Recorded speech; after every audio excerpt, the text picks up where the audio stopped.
Good morning all students. Apex college online classes में आप सभी का स्वागत है। तो अपन पढ़ रहे बीएससी बीएड फर्स्ट ईयर और बीएससी पार्ट फर्स्ट ईयर की इनऑर्गेनिक केमिस्ट्री, और इसमें अपना टॉपिक है एस ब्लॉक एलिमेंट्स।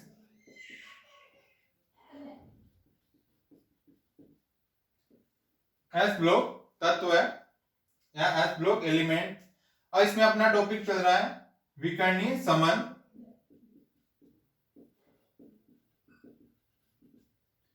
विकर्णीय संबंध या डायगोनल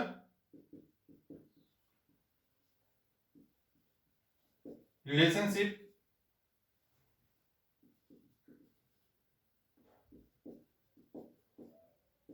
डायगोनल रिलेशनशिप यानी क्या होता है, जैसे क्षार धातु और क्षारीय मृदा धातुओं के क्या साथ क्या होते हैं, विकर्णीय संबंध दर्शाते हैं, जैसे lithium, beryllium, boron, carbon, sodium, magnesium, aluminium, silicon. तो क्या करते हैं, जैसे ये हो गई क्षार धातु, ये हो गई क्षारीय मृदा धातु, तो ये क्या करते हैं, विकर्णीय संबंध दर्शाते हैं। यानी इस लिथियम के गुण मैग्नीशियम से मिलते जुलते हैं, मैग्नीशियम से इनकी प्रॉपर्टीज लिथियम में समानता पाई जाती है, यानी इनकी क्या होगी, प्रॉपर्टी सिमिलर होगी, और एल्यूमिनियम और बेरिलियम की प्रॉपर्टी भी सिमिलर होती है, इसलिए इसको विकर्णीय संबंध पाए जाते हैं क्षार धातु और क्षारीय मृदा धातु के। इसको बोलते हैं डायगोनल रिलेशनशिप। अब पढ़ते हैं अपन सबसे फर्स्ट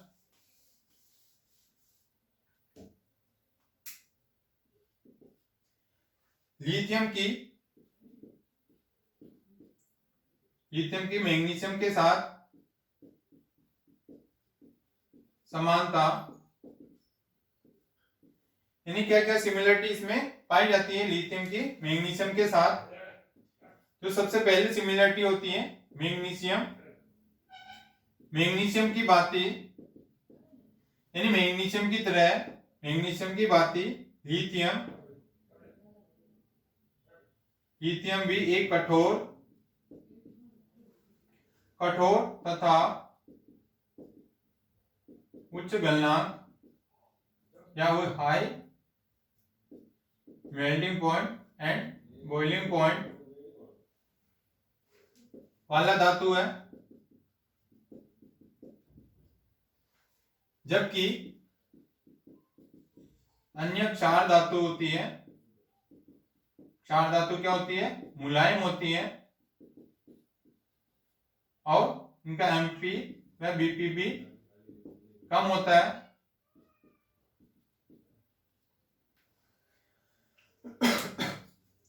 जैसे मैग्नीशियम की तरह क्या हो गया, लिथियम भी क्या होगी, कठोर होती है, हार्ड होती है, और इनका हाई मेल्टिंग पॉइंट और बॉइलिंग पॉइंट हाई या उच्च गलनांक व क्वथनांक वाली धातु होती है। यानी इनका दोनों का क्या होगा, दोनों धातु ही कठोर होती हैं, और इनका मेल्टिंग पॉइंट और बॉइलिंग पॉइंट भी क्या होता है, ज्यादा होते हैं। लेकिन जो अन्य क्षार धातु होती है, जो अदर बेस मेटल होती है, अन्य एल्कली मेटल होती है, वो क्या करती है, सॉफ्ट होती है, मुलायम होती है, और उनका मेल्टिंग पॉइंट और बॉइलिंग पॉइंट भी क्या होता है, कम होता है। जैसे सोडियम और पोटेशियम है, सोडियम और पोटेशियम ये क्या क्षार धातु है, जिसकी ये इतनी सॉफ्ट होती है, जिसको अपन नाइफ की सहायता से या चाकू की सहायता से इनको कट कर सकते हैं। तो ये मैग्नीशियम और लिथियम क्या हो गई, दोनों कठोर धातुएं होती हैं, और इनका गलनांक व क्वथनांक भी क्या होता है, ज्यादा होता है। नेक्स्ट सिमिलरिटी आती है इसमें मैग्नीशियम की भांति लिथियम वायु में जलकर केवल मोनोऑक्साइड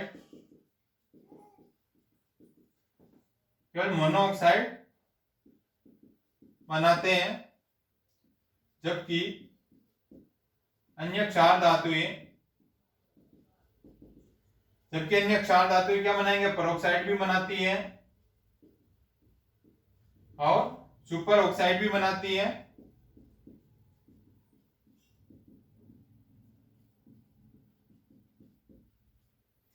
यानी मैग्नीशियम की तरह लिथियम भी क्या करता है, वायु में जलकर केवल मोनोऑक्साइड बनाता है। क्या बनाएगा, सिर्फ केवल मोनोऑक्साइड बनाता है।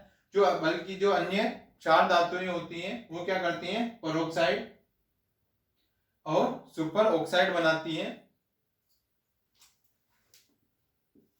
और नेक्स्ट प्रॉपर्टी आती है, यानी ये मैग्नीशियम और लिथियम दोनों क्या बनाएंगे, मोनोऑक्साइड बनाते हैं। और मैग्नीशियम की भांति लिथियम भी क्या करेंगे, कार्बन के साथ संयोग करके धात्विक कार्बाइड बनाता है।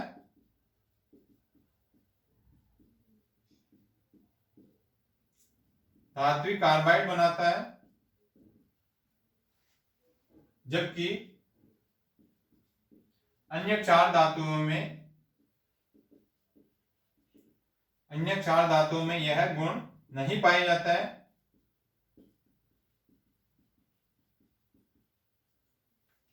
यानी मैग्नीशियम की तरह लिथियम भी क्या हो जाएंगे, कार्बन के साथ संयोग करके क्या बनाएंगे, धात्विक कार्बाइड बनाते हैं।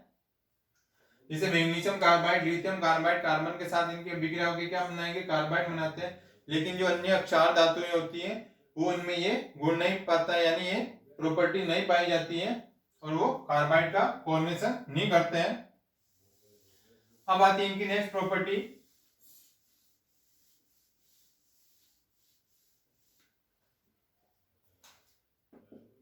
नेक्स्ट आती है जैसे मैग्नीशियम की तरह लिथियम भी क्या करेंगे, नाइट्रोजन के साथ क्रिया करके क्या बनाएंगे, नाइट्राइड बनाते हैं।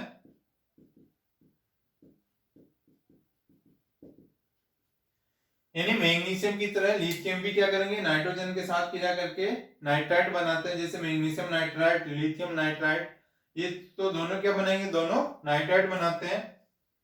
और जैसे लिथियम के हाइड्रोक्साइड, जैसे लिथियम के हाइड्रोक्साइड, इसको अपन क्या करवाते हैं, लिथियम के हाइड्रोक्साइड और इसके लिथियम के कार्बोनेट और लिथियम नाइट्रेट, यानी लिथियम के हाइड्रोक्साइड, लिथियम के कार्बोनेट और लिथियम के नाइट्रेट, इसको अपन क्या करते हैं, हीट करते हैं। तो ये क्या करेंगे, इनको हीट करेंगे तो क्या हो जाएंगे, ये विघटित हो जाते हैं, ये तो विघटित हो जाते हैं, टूट जाते हैं। जैसे तो ये टूटेंगे, लिथियम ऑक्साइड बनाते हैं सारे, lithium oxide plus H2O plus CO2, और ये बनाएंगे लिथियम ऑक्साइड प्लस O2। तो यानी जैसे लिथियम के हाइड्रोक्साइड, कार्बोनेट और नाइट्रेट को अपन हीट करते हैं तो इनका क्या हो जाता है, विघटन हो जाता है। और विघटन होके क्या बनाएंगे, सारे ऑक्साइड बनाते हैं, lithium oxide, lithium oxide, lithium oxide. तो यानी लिथियम क्या बनाते हैं, इनको विघटित करते हैं, तो ये बनाता है। उसी प्रकार मैग्नीशियम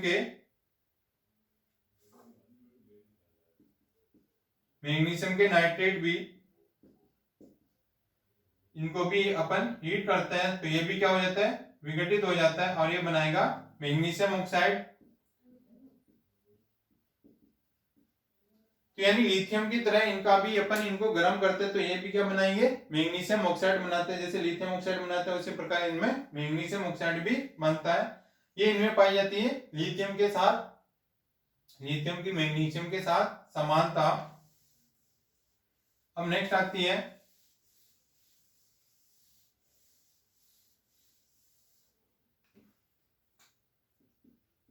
बेरिलियम की एल्यूमिनियम के साथ, यानी बेरिलियम की एल्यूमिनियम के साथ इनकी प्रॉपर्टी क्या होती है, सेम होती है। जैसे एल्यूमिनियम की भांति बेरियम धातु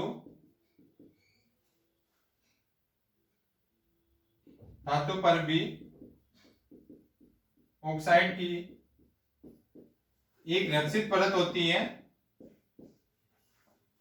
एक रक्षित परत होने के कारण इन पर अम्लों का प्रभाव नहीं होता है। यानी एल्यूमिनियम की तरह क्या हो जाएंगे, बेरिलियम धातु पर भी क्या हो जाएंगे, एक ऑक्साइड की एक लेयर होती है ऑक्साइड की, एक रक्षित या इनका एक कवच होता है, परत होने के कारण क्या हो जाएगा, इन पर यदि एसिड की रिएक्शन करवाते हैं तो इनमें क्या होगा, एसिड की रिएक्शन इनके साथ नहीं होती है, तो एसिड का कोई प्रभाव इनके ऊपर नहीं होता है दोनों पर। उसी प्रकार जैसे दोनों के ऑक्साइड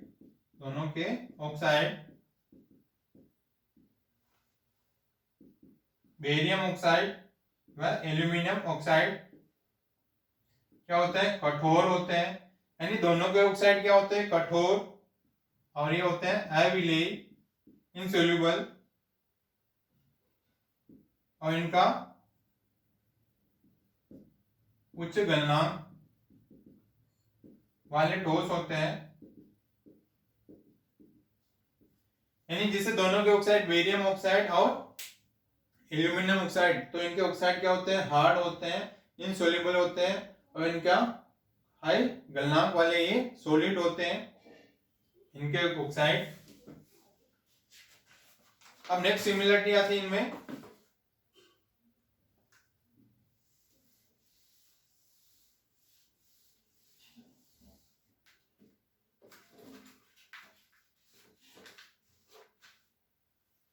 जैसे बेरियम व एल्यूमिनियम दोनों ही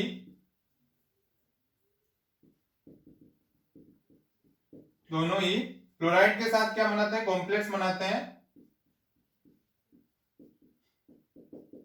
फ्लोराइडों के संकुल ऋणायन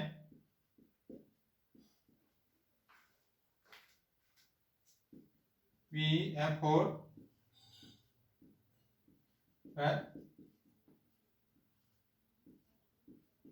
बनाते हैं। यानी इनके बेरिलियम व एल्यूमिनियम दोनों ही क्या करेंगे, फ्लोराइड के साथ इनमें कॉम्प्लेक्स बनाते हैं, जो कॉम्प्लेक्स बनेगा वो क्या रहेगा, ऋणायन। ये होगा बेरिलियम, इसका कॉम्प्लेक्स, ये एल्यूमिनियम का कॉम्प्लेक्स। इस प्रकार ये कॉम्प्लेक्स का फॉर्मेशन करते हैं दोनों ही, और दोनों ही क्या बनाएंगे, ऋणायन बनाते हैं। और नेक्स्ट सिमिलरिटी आती है, जैसे दोनों के क्लोराइड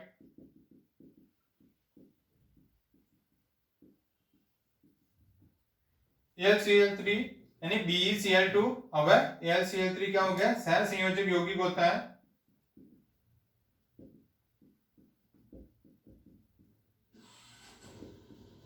यानी दोनों के क्लोराइड, जैसे बेरियम क्लोराइड व एल्यूमिनियम क्लोराइड, तो ये दोनों क्या होंगे, सह संयोजक कंपाउंड होते हैं। अब नेक्स्ट जैसे एल्यूमिनियम की बात ही, यानी एल्यूमिनियम की तरह बेरिलियम भी पेरोक्साइड नहीं बनाता है, जबकि अन्य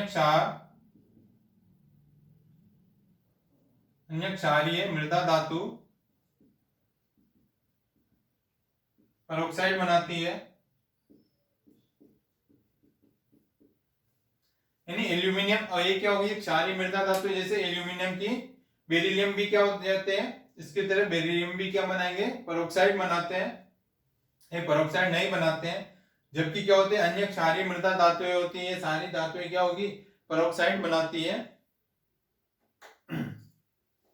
तो इस प्रकार इनकी सिमिलरिटी हो गई, यानी कि इनके जो कॉम्प्लेक्स बनेगा दोनों क्या होंगे, ऋणायन, और इनके जो दोनों के क्लोराइड होते हैं दोनों क्या होंगे, सह संयोजक कंपाउंड बनते हैं।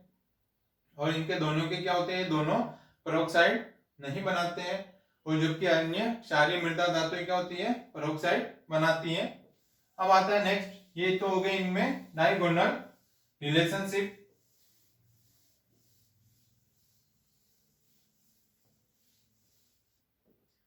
अब आता है हाइड्राइडो के प्रमुख लक्षण।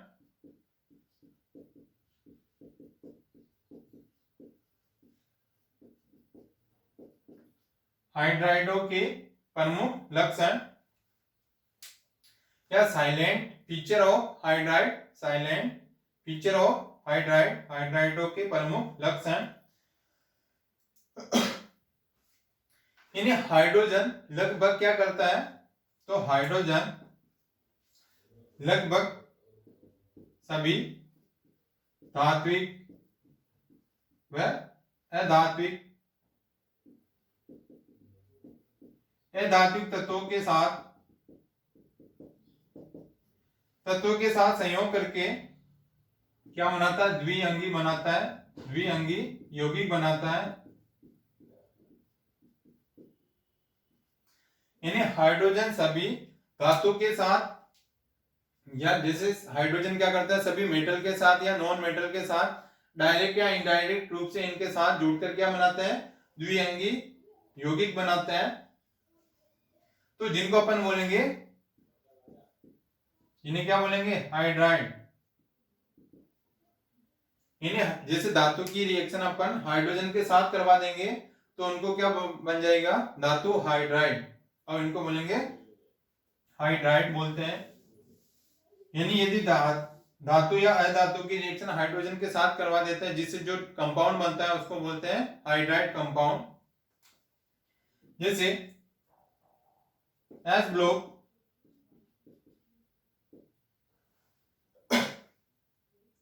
तो एस ब्लॉक धातुओं के हाइड्राइड का अणुसूत्र होता है MX या MX2। इन्हीं एस ब्लॉक धातुओं के हाइड्राइड का इसका अणुसूत्र होता है MX या MX2 होता है। जैसे लिथियम की अभिक्रिया अपन हाइड्रोजन के साथ करवाएंगे, यहाँ पे X का मतलब क्या होगा, हेलोजन, हाइड्रोजन। तो यदि लिथियम की अभिक्रिया अपन हाइड्रोजन के साथ करवाएंगे 600 डिग्री सेंटीग्रेड, यानी हाइड्राइड बनाने के लिए अपनों को क्या करना पड़ेगा, इसमें हाई टेम्परेचर देना पड़ेगा। तो ये बनाएगा लिथियम हाइड्राइड। और बनाएंगे जैसे सोडियम, या इसकी अपन पोटेशियम के साथ भी अभिक्रिया करवा सकते हैं, या तो सोडियम या पोटेशियम। इसकी रिएक्शन अपन हाइड्रोजन के साथ करवाएंगे 400 डिग्री सेंटीग्रेड, तो जिससे बनेगा 2NaH या फिर 2KH, यानी सोडियम हाइड्राइड या पोटेशियम हाइड्राइड बनता है। ये इनके क्या हो गए, धातु हाइड्राइड हो गए। जैसे कैल्शियम प्लस H2 ये करवाएंगे 300 डिग्री सेंटीग्रेड पे, तो ये बनेगा कैल्शियम हाइड्राइड। यानी इन धातु की अभिक्रिया अपन हाइड्रोजन के साथ करवा देते हैं, जिससे बनता है धातु हाइड्राइड। जैसे लिथियम के साथ हाइड्रोजन की अभिक्रिया करवाएंगे 600 डिग्री सेंटीग्रेड, तो लिथियम का हाइड्राइड। यदि सोडियम और पोटेशियम की अभिक्रिया हाइड्रोजन के साथ करवाते हैं तो 400 डिग्री सेंटीग्रेड पे करवाते हैं, तो ये सोडियम के हाइड्राइड, ये पोटेशियम के हाइड्राइड। यदि कैल्शियम के साथ करवाते हैं 300 डिग्री सेंटीग्रेड पे, तो ये बनेगा कैल्शियम हाइड्राइड। तो इन हाइड्राइडों में सर्वाधिक स्थायी कौन सा होता है, ये होता है लिथियम।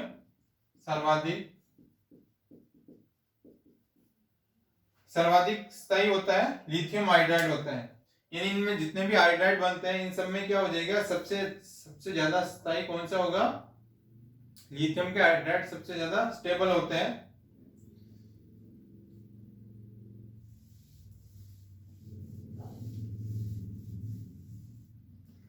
और जो भी ये सारे क्या बने, हाइड्राइड बने, तो ये सभी हाइड्राइड क्या होते हैं, क्रिस्टलीय ठोस होते हैं। क्रिस्टलीय ठोस होते हैं जो आयनिक ठोसों की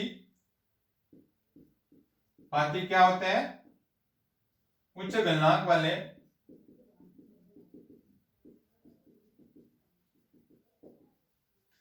इन्हीं ये सभी हाइड्राइड बनते हैं। यानी जो हाइड्राइड बने ये सारे क्या होते हैं, क्रिस्टलीय ठोस होते हैं, और इनका आयनिक ठोसों की तरह भी क्या होगा, इनके उच्च गलनांक वाले ये ठोस होते हैं, जिनका गलनांक क्या हो जाएगा, ज्यादा होता है। और एस ब्लॉक धातु हाइड्राइड क्या होते हैं, प्रबल अपचायक होते हैं। यानी जो भी एस ब्लॉक के धातु हाइड्राइड होते हैं ये सारे क्या होते हैं, प्रबल अपचायक होते हैं। और क्षार धातुएं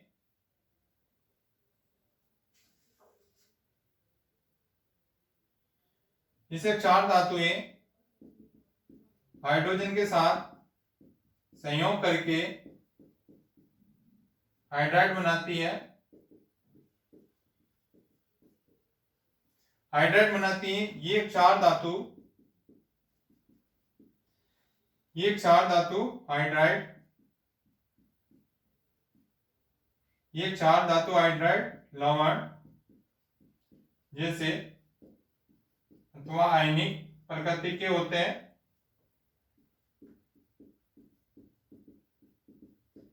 यानी जिसे जो क्षार धातुएं होती है वो हाइड्रोजन के साथ करके हाइड्राइड बनाती हैं। वो हाइड्राइड जो लवण बनते हैं या तो वो लवण होते हैं या फिर आयनिक प्रकृति के या आयनिक नेचर के होते हैं, या तो वो सोल्ट होंगे या फिर आयनिक नेचर के होते हैं, आयनिक नेचर के पाए जाते हैं।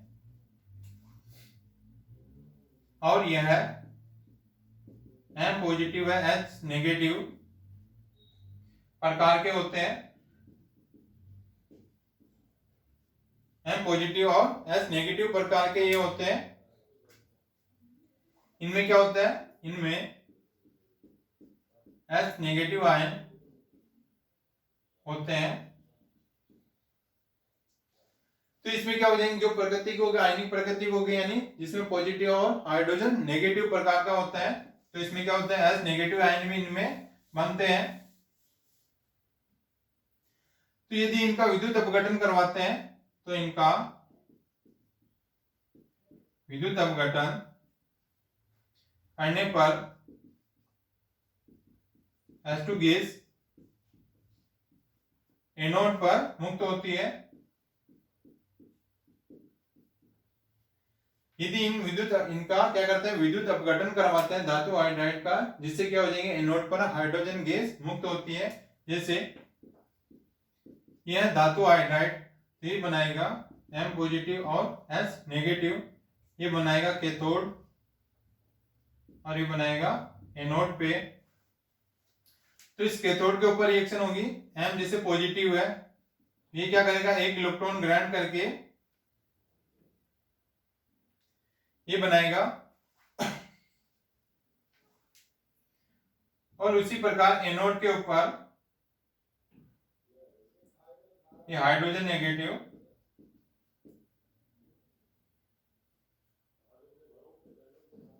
और यानी जैसे H नेगेटिव बना, ये क्या करता है, इसमें से एक इलेक्ट्रॉन बाहर निकल जाता है और एक इलेक्ट्रॉन बाहर करके क्या बनाएगा, उधर ये हाइड्रोजन बनाता है।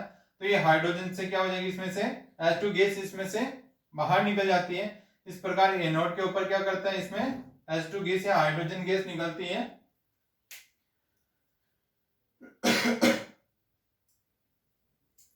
और इसमें जो इलेक्ट्रॉन निकला ये M प्लस इलेक्ट्रॉन ग्रहण करके ये बना देगा M मेटल।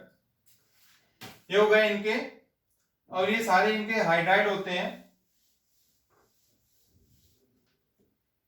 इनके हाइड्राइड जल में